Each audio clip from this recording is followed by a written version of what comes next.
proclaim, all is well. I'm Reverend Diane Scribner-Clevenger, and I'm at the Casa de Dominacio de Loyola, the house of God. The Deus, John of God, does his healing work. And actually, he doesn't claim to do the work himself. He allows the entities that incorporate through him to do the healing work, and it's God, he says, that does all the work. God, love. This is Holy Week, and it's a really auspicious time. Actually, I've got God bumps all over my arms. I can feel it in the back of my head as I speak of this. Of course, this coming Sunday will be Easter, a day of rising up and feeling the freedom from whatever it is that we've been holding that's old thought or old consciousness or old habits. It's just a glorious week. It's probably, as a Unity minister, probably my favorite week. I was down at the Sacred Waterfall here in Abidjania, Brazil, with a friend of mine whom I met 15 years ago as we were studying sacred geometry in France together.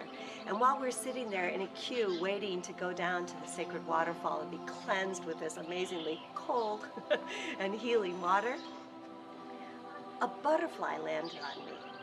It was black and orange with stripes of white, and it landed on me and it was blessing me. I could feel it just touching me, walking around on my hand, and I held my hand up.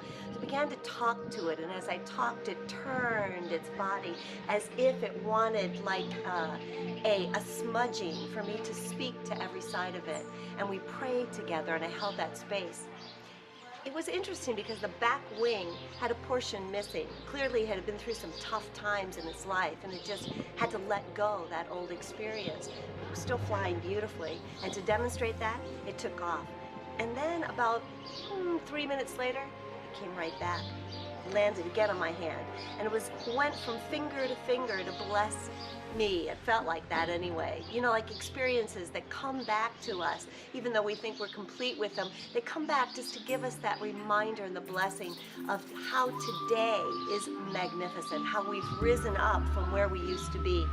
This is a week of stepping through a sense of bondage or burden to a lightening up, a rising up in the Easter consciousness. I see you doing that today, and we bless you from Abidjania, Brazil, for wherever you are, God is, and where God is, all is well. Have a glorious Holy Week. Happy Easter.